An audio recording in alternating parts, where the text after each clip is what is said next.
Hello and welcome to another episode of What's Inside. Today we are looking at Pirates of the Revolution. This is very similar to Pirates of the Spanish Main, which is put out by WizKids as well. This was a Constructible strategy game using little boats, and I kind of like the little boat game. Haven't played it in a while, but I've been opening them on here, and I found these. So we got 2 game packs, and each one contains everything you need to play. So we're going to open 2 just for the sake of diversity. These are from the Unlimited Edition, and each one comes with the rules and a little die. These are aimed at ages 8 and up. They were put out by WizKids in 2005.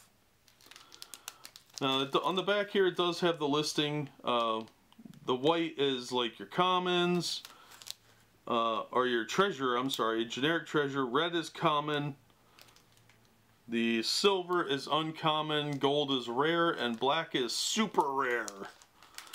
These were made in China, so there's whatever that's worth. I just read that. There's a perforation on the top and bottom of the packs, which makes it easier to open. So let's see what we've got in here as far as our game stuff goes.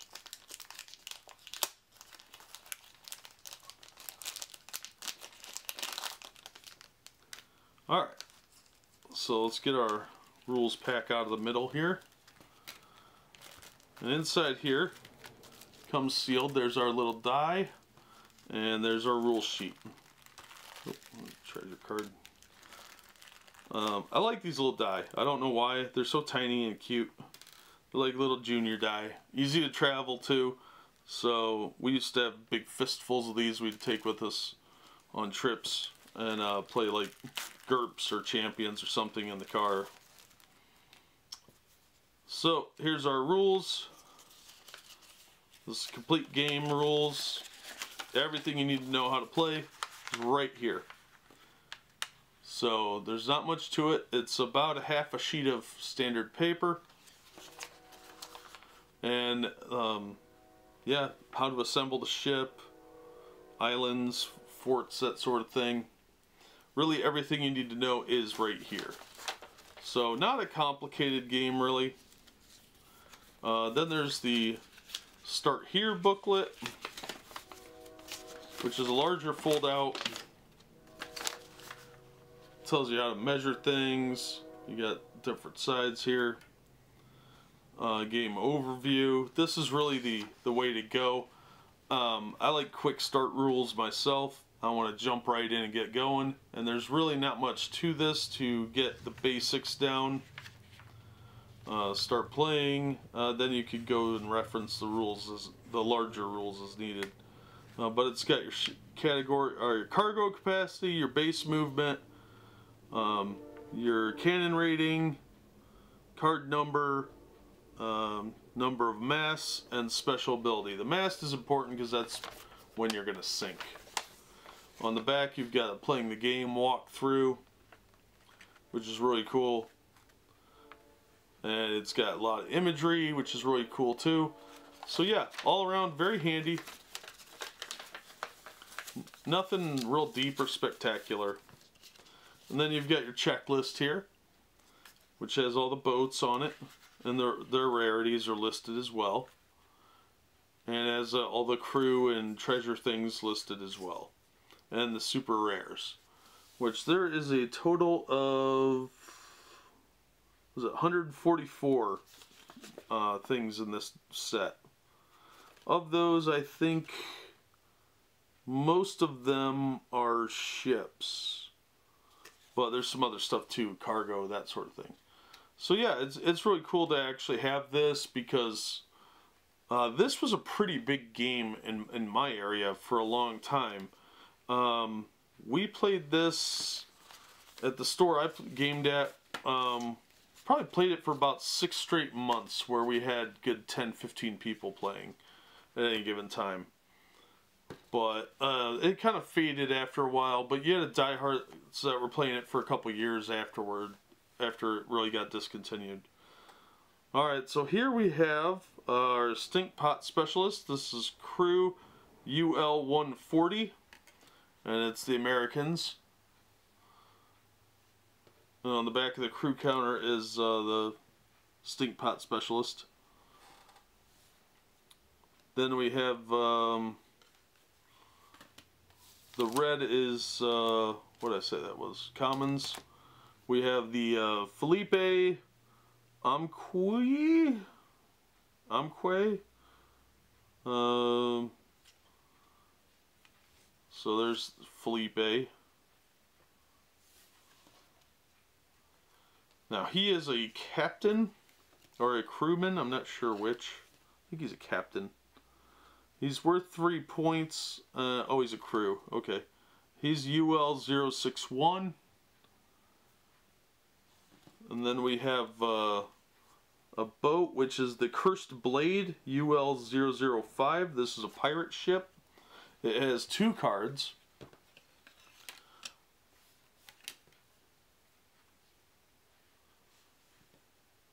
And as you can see, it's fairly well colored. You know, it's got some decent shading on it. Nothing too spectacular.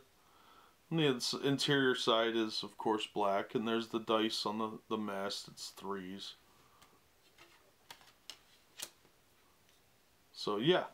And there's your measurements. Then we've got a little island here. I don't believe the islands were numbered, because I think there were only a handful of them in each set.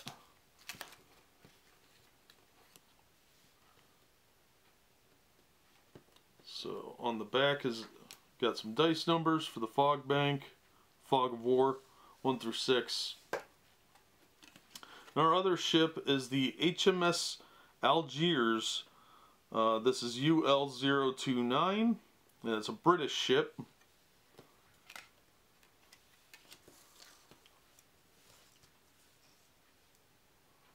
And that's a 12-pointer. The other ship was a, how much was it? 11-pointer.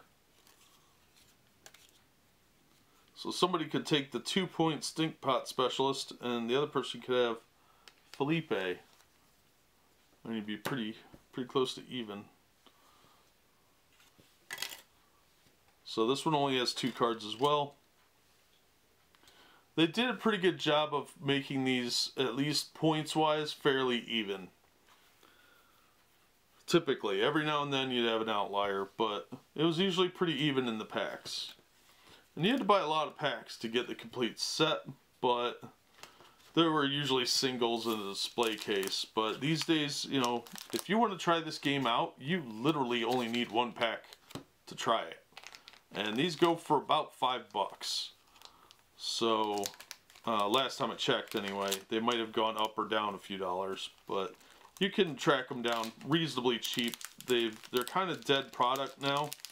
I don't know why. I wish they would bring it back. I really like this game. At least I remember liking it. Here we've got a British crew, UL123. This is a cannoneer. It specifically says England on there, but you can make do. Then we've got our reef.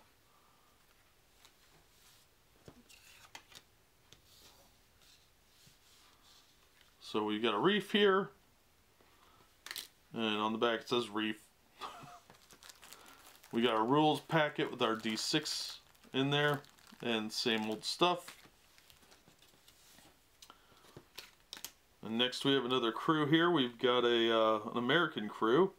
This is Christian Jefferson Esquire. Oh, it's also got an event with it. So there's the guy's token. Looks like a painting. And then there's a little event token down there. And that is Becalmed, 4 points. This is card number UL100. So there's the American flag, there's the Becalmed event token, and it's got a description of what goes on there. And you can usually pop these back in if you took them out, but most people just kind of kept them separate. And then we've got a fort. Paradis de la Mer, it's French, UL65. And here is the walls for it. So actually these are 4 walls, and then you've got some flags and other bits and pieces there. And they go together pretty easily. There's a description on there. Sometimes they don't stay together with these. They're a little harder than the boats. The boats were sometimes a pain, but a lot of people just glued them and had them permanently assembled. Other guys were a little more completionist about the whole thing. So it came down to personal preference. I personally hate assembling things, so I would just leave mine assembled. And if it didn't go together, I just didn't play with it. Alright, then we've got the Tiger. It's a pirate boat. It's a small boat. This is 11 pointer. It's a UL009. So that is a tiny little thing. That's a common. Or an uncommon, rather. So it's got a little pirate flag and everything. And lastly, we have a Fire Pot Specialist Pirate. A little 2-pointer guy. This is UL023. And it's got little smoke clouds that you can pop out. That's actually the back of the card. Here's the front. So kind of cool. Firepot Specialist had his own unique abilities, which is kind of nice. Really add some flair to it. So this one had the fort and a boat and a couple of specialist guys. That's really not a really good matchup, but not the worst I've ever seen. This pack, however, was really good. We got 2 boats, 2 decent boats, and we got a couple of guys here we could pick from between the 2 packs. So overall, pretty decent take. Nice diversity between the 2. We got 3 different ships, and we got a fort. We got some islands. We got a lot of specialist type guys that we could choose from. And we have these itty bitty little dice we can all use. So yeah, not a bad take. Pretty decent. No super rares or anything, but that's okay. That gives you kind of an idea what you can expect inside Pirates of the Revolution. I really like this game. I wish they'd bring it back. I know that it was a little difficult to assemble the boats sometimes, and the forts were always a little bit of a pain. But I'd like to see WizKids bring something similar back. They've gotten kind of far away from this sort of stuff, even though it was reasonably successful for them. At least it seemed to be. So yeah, I mean, if you're looking for a quick, easy game that you can play in like half an hour or less, this is a fun one. I enjoyed it back in the day. I haven't played it in years, but I've been meaning to since I've been opening these up. So it's on the list of things to do. But we got a lot of games that we have to sit down and play sometime. But maybe I'll do like a how to play on this at some point. But yeah, it's a pretty straightforward, simple game. And I really think that you can get a lot of non-gamers to play this one, or at least try it. Because it's got pirates in it, and it's got boats. And you can even go with like a Revolution War theme. So yeah, I recommend checking it out if you can find some packs cheap. Definitely give it a shot. $5 or $6 for a pack of game pieces that you can play and you got a complete game. You really can't find many games like that. So it might be worth looking into. But that's it for Pirates of the Revolution. As always, thank you so much for watching and supporting the channel. And be sure and do the whole like, subscribe sort of thing down there. And follow us and see what we're up to in future episodes. So we hope to see you next time.